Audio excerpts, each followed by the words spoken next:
Olá pessoal, sou o pastor messiânico Jonathan e estamos aqui hoje trazendo mais um vídeo da série Evangelhos. Iremos hoje tratar acerca do capítulo 16 do Evangelho de Mateus. Hoje trataremos aqui sobre alguns assuntos relacionados dentro desse capítulo. Eu pretendo terminar esse capítulo ainda hoje, pois ele é um capítulo que tem apenas 28 versículos e dá para a gente irmos até o fim dele. Então, peço a você que antes de começarmos aqui, deixe o seu like, compartilhe, se inscreva em nosso canal. Isso irá nos ajudar muito no nosso crescimento, em nosso trabalho evangelístico. Irá nos dar uma força muito grande. Se você não fizer isso, infelizmente nosso canal não irá crescer e assim as pessoas não irão ouvir o evangelho judaico ensinado por Yeshua e pelos apóstolos. Amém? Então, nos ajude, nos fortaleça nesse trabalho, colabore conosco. E o melhor, é totalmente gratuito e você não paga mais nada mais por isso. Então, vamos dar início aqui ao estudo de hoje e vamos entender algumas coisas do que o Senhor Yeshua tem para nos mostrar. Ok? Dentro do capítulo 16 inteiro. Então, vamos começar. Chegando-se os fariseus e os saduceus para o tentarem, pediram-lhe que lhes mostrasse algum sinal do céu. Mas ele respondendo disse-lhes: quando é chegada a tarde, dizeis: haverá bom tempo, porque o céu está vermelho, e pela manhã hoje haverá tempestade, porque o céu está de um vermelho sombrio. Hipócritas, sabeis discernir a face do céu e não conheceis os sinais dos tempos? Uma geração má e adúltera pede um sinal, e nenhum sinal lhe será dado senão o sinal do profeta Jonas. E deixando-os, retirou-se. E passando seus discípulos para o outro lado, tínhamos esquecido de trazer pão. Mas, meus queridos, o sinal do profeta Jonas, todos aqui conhecem de cor e salteado a história de Jonas. Alguns chegam a dizer que ele estava dentro do ventre de uma baleia, do ventre de um peixe qualquer, mas que na verdade de uma baleia seria impossível, pois a própria biologia já comprova que a garganta da baleia ela não tem o tamanho suficiente para comportar um ser humano. Então, é possível que o peixe a qual Jonas foi engolido vivo tenha sido um peixe pré-histórico. Um peixe que hoje já não dá mais para encontrá-lo, ou pelo menos até hoje ninguém mais viu peixe desse tipo, que tem uma garganta tão tamanha que possa engolir um ser humano vivo. Então, assim aconteceu com Jonas. Yeshua pega o acontecido com Jonas e traz para ele. Ok? Então vamos lá. E Jesus disse-lhes: adverti e acautelai-vos do fermento dos fariseus e saduceus. Amados, existe uma questão aqui que nós iremos tratar mais à frente, sobre a questão da Santa Ceia. A Santa Ceia do Senhor, a Seudat HaAdon, não é? E essa Santa Ceia, ela nos ensina que deve ser realizada de uma forma e a igreja faz de outra. Então, Yeshua, ele usa o fermento para ensinar aos discípulos acerca da doutrina dos fariseus. O que é que ele vai dizer sobre a doutrina dos fariseus? Vamos ver. Acautelai-vos do fermento dos fariseus e saduceus. Os discípulos então perguntaram o seguinte, e eles arrazoavam entre si, dizendo: é porque não trouxemos pão. E Jesus, percebendo isso, disse: Porque arrazoais entre vós, homens de pouca fé, sobre o não terdes trazido pão? Não compreendeis ainda, nem vos lembrais dos 5 pães para 5.000 homens? E de quantas alcofas levantastes? Nem dos 7 pães para 4.000? E de quantos cestos levantastes? Como não compreendestes que não vos falei a respeito do pão, mas que vos guardasseis do fermento dos fariseus e saduceus? Então compreenderam que não dissera que se guardassem do fermento do pão, mas da doutrina dos fariseus. Se guardar, ter cuidado, não ter repulsa. Cuidado é você pegar aquilo que é bom e jogar para si. Pega aquilo que não presta e joga fora. Traz para si o que é bom e joga fora aquilo que não presta. E Yeshua, quando ensina aos discípulos para que eles se guardem das doutrinas dos fariseus, lembra que no vídeo passado, se você nos acompanhou, você vai ver que no vídeo passado, do capítulo 15, sobre o que era a tradição dos anciãos, eu falei um pouco aqui que Yeshua ele estava condenando uma tradição que existia há mais de 200 anos naquele período, aproximadamente. Então, uma vez que ele condena essa tradição era tida como uma doutrina dos fariseus, e o Senhor Yeshua estava aqui avisando aos seus discípulos que eles tivessem cuidado com essas doutrinas. Aí algumas pessoas pegam esse texto e assim querem maltratar, querem denegrir a imagem dos fariseus, querem dizer os fariseus são hipócritas, fariseus não prestam, eles não merecem ter Cristo. Mas irmãos, não é bem assim.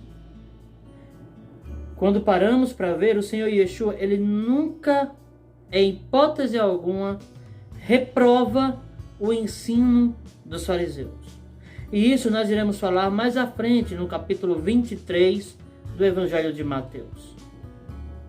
Irei provar a vocês que no capítulo 23, versículos do 1 ao 3, o Senhor Yeshua, na verdade, ele está ali aprovando os ensinos teológicos dos fariseus e reprovando a sua hipocrisia.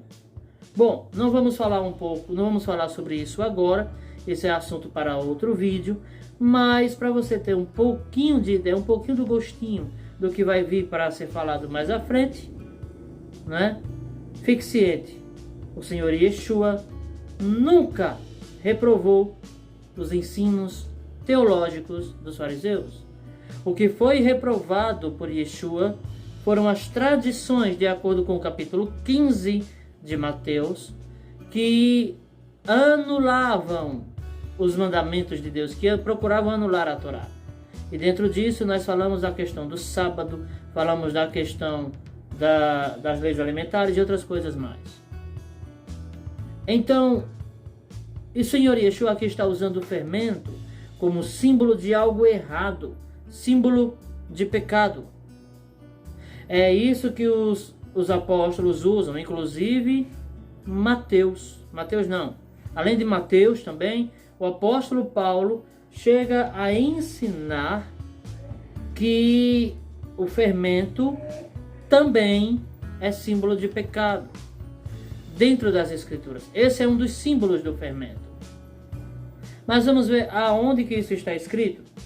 Gálatas, capítulo 5, versículos 7 ao 9, diz assim, ó. Epístola de Paulo aos Gálatas, capítulo 5, versículos 7 ao 9. Corrieis bem. Quem vos impediu para que não obedeçais à verdade? Esta persuasão não vem daquele que vos chamou. Um pouco de fermento leveda toda a massa. Um outro texto ainda que fala-se da questão do fermento fora dos evangelhos, né? É a epístola de Paulo aos Coríntios, capítulo 5, versículos 7 e 8. Primeira epístola de Paulo aos Coríntios, capítulo 5, versículos 7 e 8. Vamos ver aqui o que é que Paulo tem para nos passar aqui. Diz assim: alimpai-vos do fermento velho, para que sejais uma nova massa, assim como estáis sem fermento, porque Cristo, nossa Páscoa, foi sacrificado por nós. Por isso, façamos a festa, não com o fermento velho, nem com o fermento da maldade e da malícia, mas com os asmos da sinceridade e da verdade. Veja que Paulo aqui no versículo 7 e 8 de 1 Coríntios capítulo 5, ele usa justamente o fermento como símbolo de pecado, bem como aquilo que o Senhor Yeshua tem ensinado aqui também. Versículo 13, vamos lá, de Mateus 16. E chegando Jesus às partes de Cesareia de Filipe, interrogou os seus discípulos, dizendo: quem dizem os homens ser o Filho do Homem? E eles disseram: uns João o Batista, outros Elias, e outros Jeremias, ou um dos profetas. Lembra-se que no vídeo que antecedeu o último, a qual nós fizemos, o Senhor Yeshua, ele foi confundido com João Batista por Herodes, o tetrarca. Então nós vamos ver que Yeshua, ele foi confundido. Então ele pergunta aos seus discípulos: quem dizem as pessoas serem o Filho do Homem? Aí então eles citam aquilo que Herodes estava dizendo no capítulo 14. Uns João Batista, outros Elias e outros Jeremias, ou um dos profetas. Eles pensavam que os profetas tinham reencarnado. Então, quando Yeshua pergunta,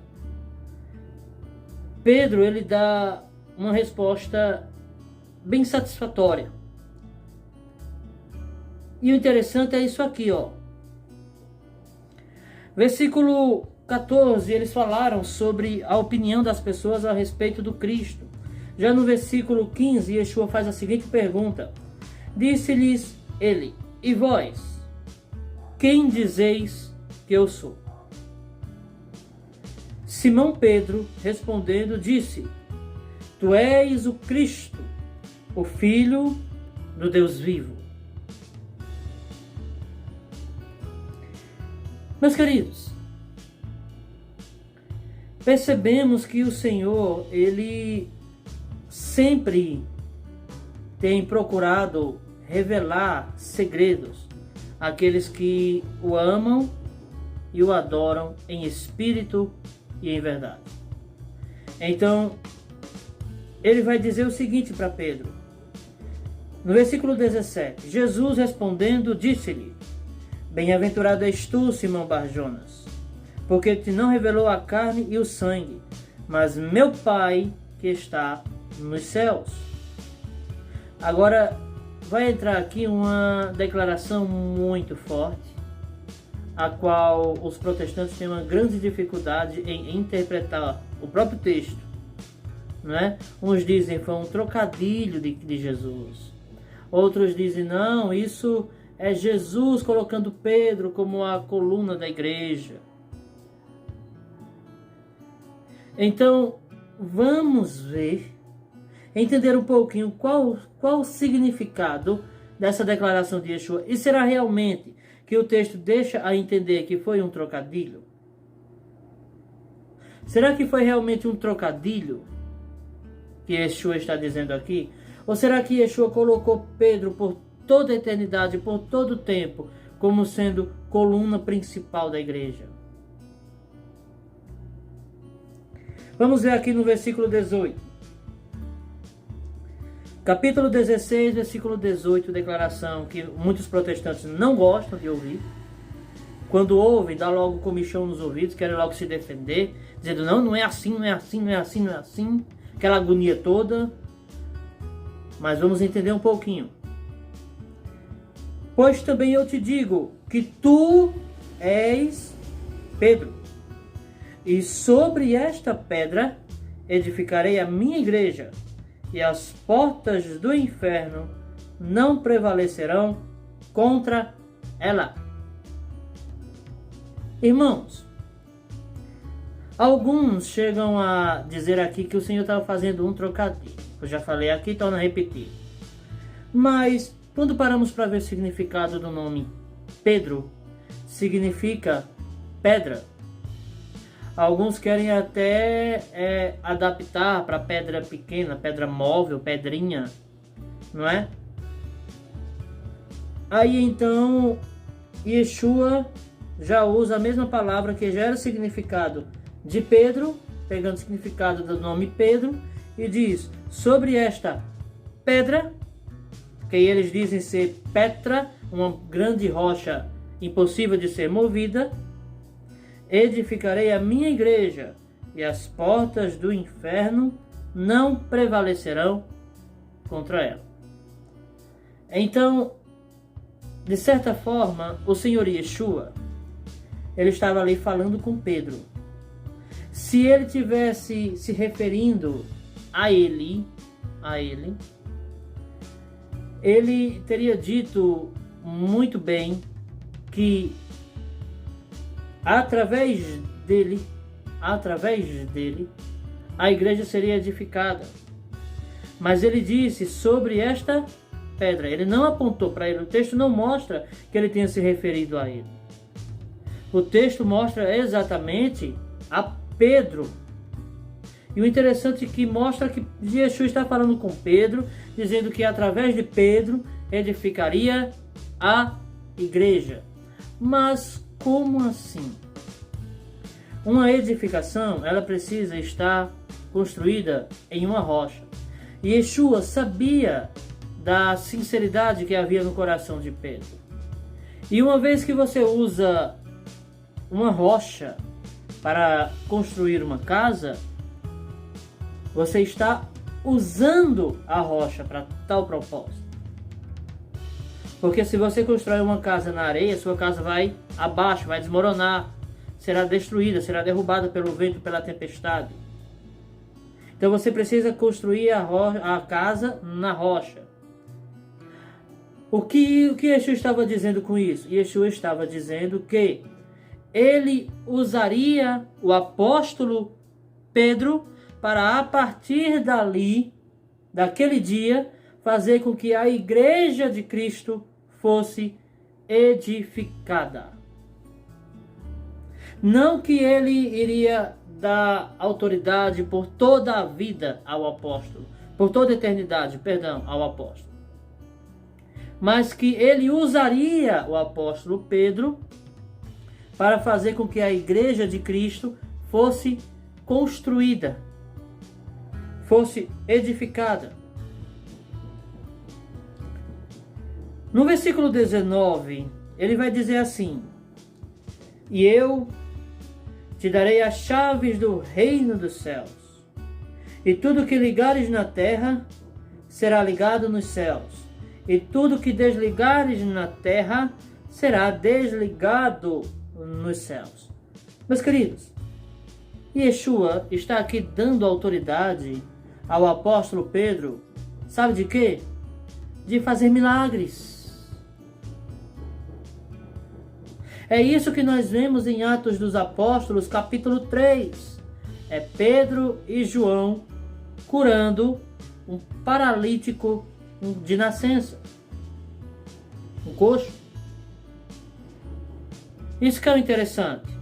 Então Yeshua, quando disse essas coisas aqui, ele não está dizendo que Pedro vai todo o tempo interceder por nós, que Pedro vai ser o nosso intercessor, que Pedro será o dono das janelas dos céus por toda a eternidade, que Pedro será aquele que vai abrir as portas do paraíso para as pessoas entrarem lá dentro.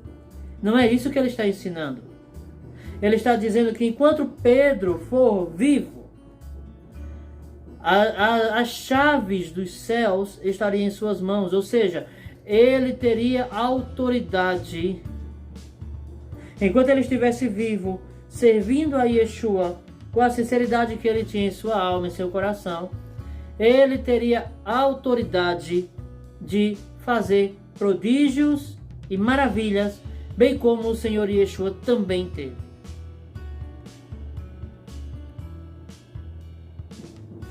Então Yeshua ele declara aqui para Pedro: aquilo que você quiser, aquilo que você concordar que seja feito na terra, aquilo que você concordar que está sendo feito no céu, também será feito na terra. Aquilo que você pedir que seja feito na terra, que está sendo feito no céu. Essa autoridade está sendo dada a você, Pedro. Você terá poder de trazer o reino de Deus para a terra, para fazer uso dele sempre que precisar. Olha o poder que o Senhor Yeshua deu. Fazer uso do reino de Deus. Uso esse a qual ele usou e abusou, curando enfermos, ajudando os doentes, expulsando demônios. Mas por quê? Yeshua deu a Pedro em vida, as chaves dos céus. E através de Pedro, em Atos capítulo 2, 3.000 pessoas se converteram a Yeshua. Ou seja, em Atos 2, Cristo cumpriu essa palavra que disse a Pedro aqui. Que através de Pedro começaria a edificar a sua igreja, edificaria a igreja. Então, também se cumpriu em Atos dos Apóstolos, capítulo 2. Meus queridos, isso aqui não tem segredo nenhum. Pedro foi usado por Cristo como rocha de construção, pois ele disse: sobre esta rocha edificarei, rocha de construção. Pedro seria usado para reconstruir a igreja. Deu para entender? Não é uma questão de estar dizendo que Pedro é o porteiro celestial. Isso não existe. Isso é mentira. Pedro não é porteiro em lugar algum. Ele foi apóstolo, pescador e servo de Yeshua. Porteiro, nunca. Vamos aqui para o versículo 20. Então, mandou aos seus discípulos que a ninguém dissessem que ele era Yeshua, o Cristo. Desde então, começou Yeshua a mostrar aos seus discípulos que convinha ir a Jerusalém, e padecer muitas coisas dos anciãos e dos principais dos sacerdotes, e dos escribas, e ser morto, e ressuscitar ao terceiro dia. Yeshua estava fazendo aqui, ensinando aos seus discípulos, uma referência ao profeta Oséias, capítulo 6, versículo 2. Vamos lá? Oséias 6, 2. Depois de 2 dias, nos dará a vida. Ao terceiro dia, nos ressuscitará. E viveremos diante dele. Olha que coisa. O profeta Oséias profetizou a ressurreição do Mashiach ao terceiro dia. Coisa forte, né? Vamos lá. Vamos voltar aqui. Versículo 22. Diz assim: e Pedro, tomando-o de parte, começou a repreendê-lo, dizendo: Senhor, tem compaixão de ti mesmo.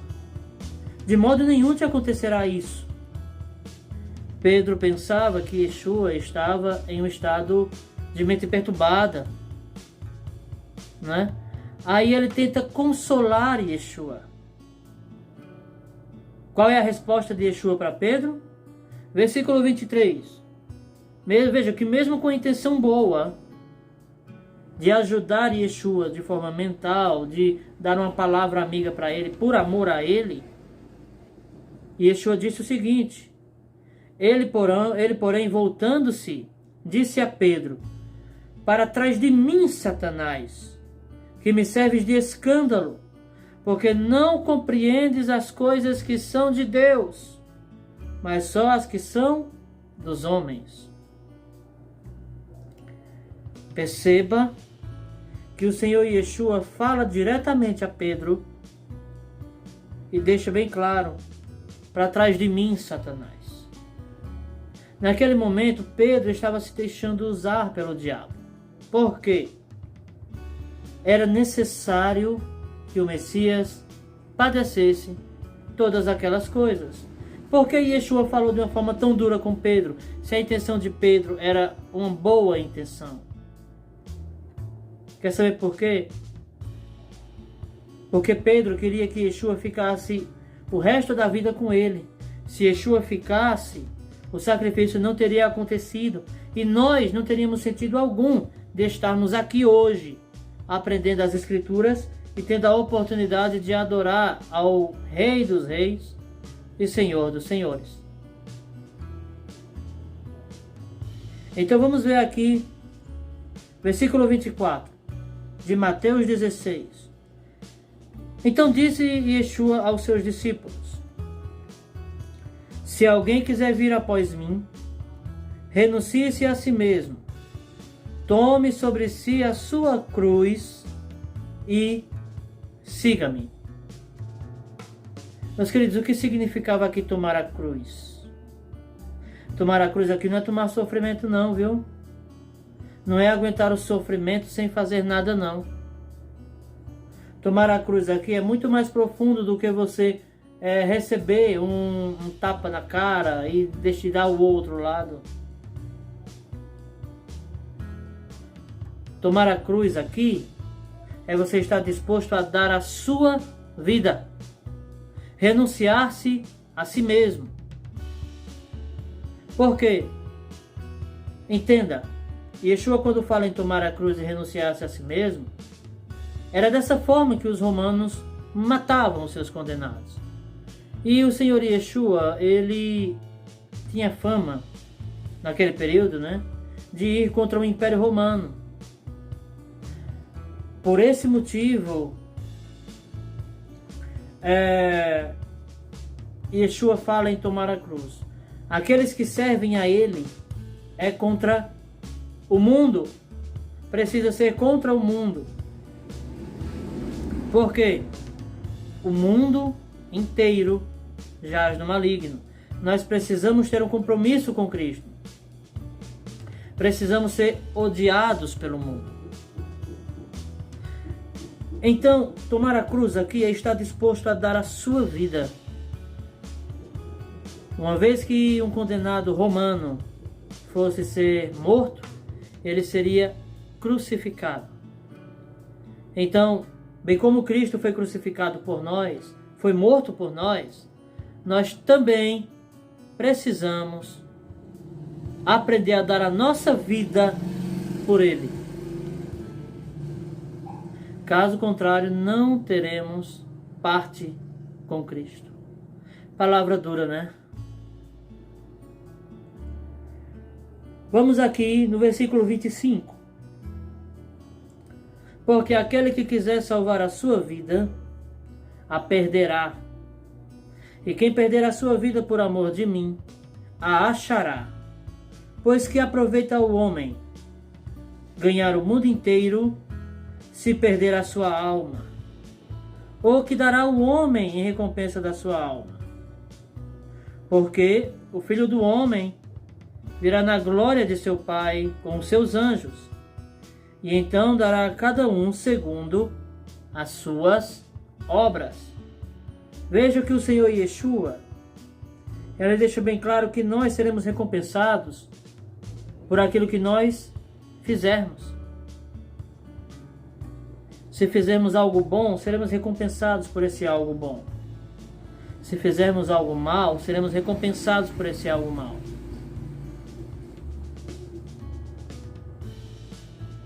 Versículo 28. Em verdade vos digo que alguns há dos que aqui estão que não provarão a morte até que vejam vir o Filho do Homem no seu reino. Irmãos, reino de Deus. As Escrituras deixam bem claro que reino de Deus sempre foi símbolo de poder. Quando Yeshua diz que alguns discípulos que estavam ali não provariam a morte até que visse o Filho do Homem vir em seu reino, ele está se referindo ao quê? Quando ele ressuscita, ele vem com o corpo glorificado. Esse corpo glorificado faz com que os seus discípulos não o reconheçam de imediato. Então alguns ali viram, não é? Por que não todos? Porque um deles se matou.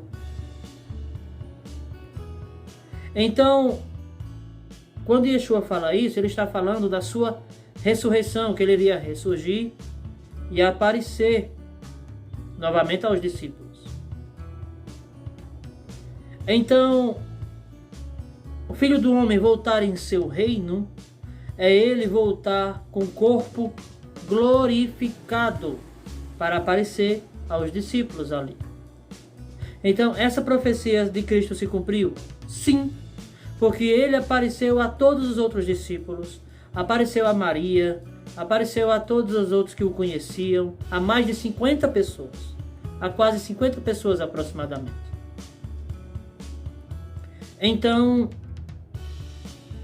referente a isso, nós vamos ver que o Senhor Yeshua, ele cumpriu, porque reino sempre foi símbolo de poder. Uma vez que Yeshua disse que os discípulos viriam o Filho do Homem voltar em seu reino, era com o quê? Com corpo de poder, corpo glorificado. Então, meus queridos, terminamos aqui mais um vídeo. Peço a você que deixe o seu like, compartilhe, se inscreva em nosso canal para que possamos continuar crescendo e pregando o Evangelho do Reino a todas as nações. Que Deus abençoe a todos e fique com Deus, em nome de Yeshua.